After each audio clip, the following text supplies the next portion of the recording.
It's me, Pawit.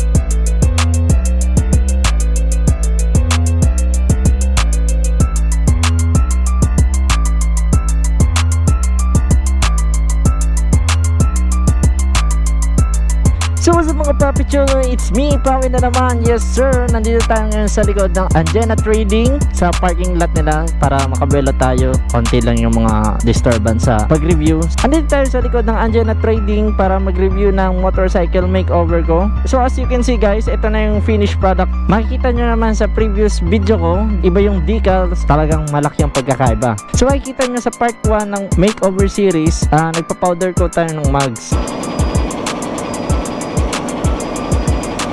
So ngayon, nilapatan siya ngayon ng decals para mas magandang tingnan at ma-enhance yung design niya.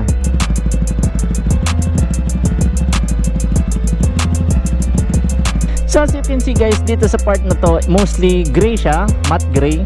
Tapos itong 200 is light gray siya. So kung makikita niya sa mga previous vlogs ko and uploads, kahit doon na lang sa banner ng channel ito, makikita niyo yung 200 medyo hindi siya visible. So ang ginawa ko is pinagparehas ko na yung yung color niya na sa tangke, tapos dito sa side fairings, tapos yung decals pinalight natin yung 200 para kita yung 200 dito sa side ng motor natin. So dito guys, sa part naman ito, isang buong assembly siya.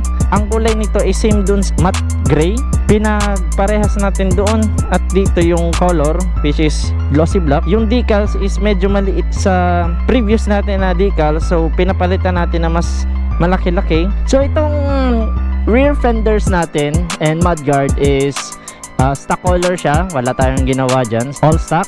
Pero dito naman sa front fender natin is dating gray siya, which is same din nito. Ang ginawa natin is pinamat black ko and pinadecals. Kaso nga lang, nung kinabit yung decals dito sa mugs natin, merong unfortunate circumstance. Medyo sinerte tayo kasi yung kumabit, may natabig siya dun sa shop niya, which is nag-cause ng isang mahabang sugat dito sa fender natin. So ang resolve na lang ng nag-decals is nilapatan niya na lang ng matte black na decals para mahilom yung sugat dito. Makikita nyo naman guys sa video, papakita ko dito yung nangyari.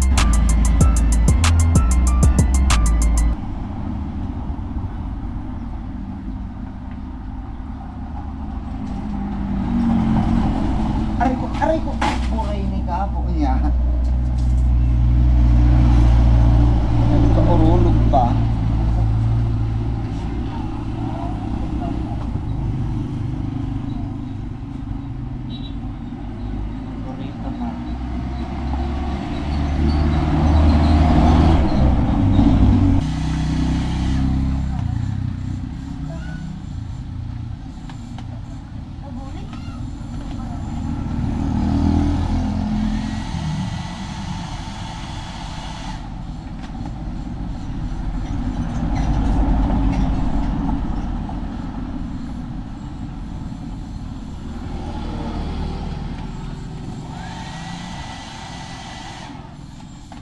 So makikita nyo guys, medyo bumabakbak siya dito sa sides.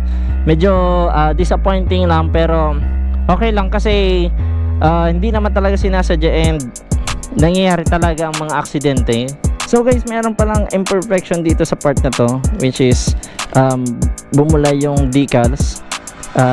Una kasi pinasok ko muna to sa papinturahan para ma-applyan ng color yung kulay na gusto ko, which is yung gloss black. Tapos after ma-apply ng kulay, dinala ko yung itong assembly na to doon sa paggawaan ng decals, tapos nilagay itong decals. Yung bumalik ako sa papinturahan para lagyan siya ng top coat, bumula siya. So far yung dalawa nung naman ang nagkita kong imperfection, which is yung dun sa front fender and dito sa left side ng rear assembly natin. So yung total is maganda naman yung pakagagawa and satisfied naman ako kasi yung design ng decals and yung pagpintura talagang nakuha nila yung gusto ko. Lahat ng decals ay custom made sa design na gusto ko. So dito na guys, nagtatapos ang series ng motorcycle makeover para sa ating motor, which is magti 3 years na. Check it out guys, yung mga previous vlogs ko kung hindi nyo pa napapanood. By Sue.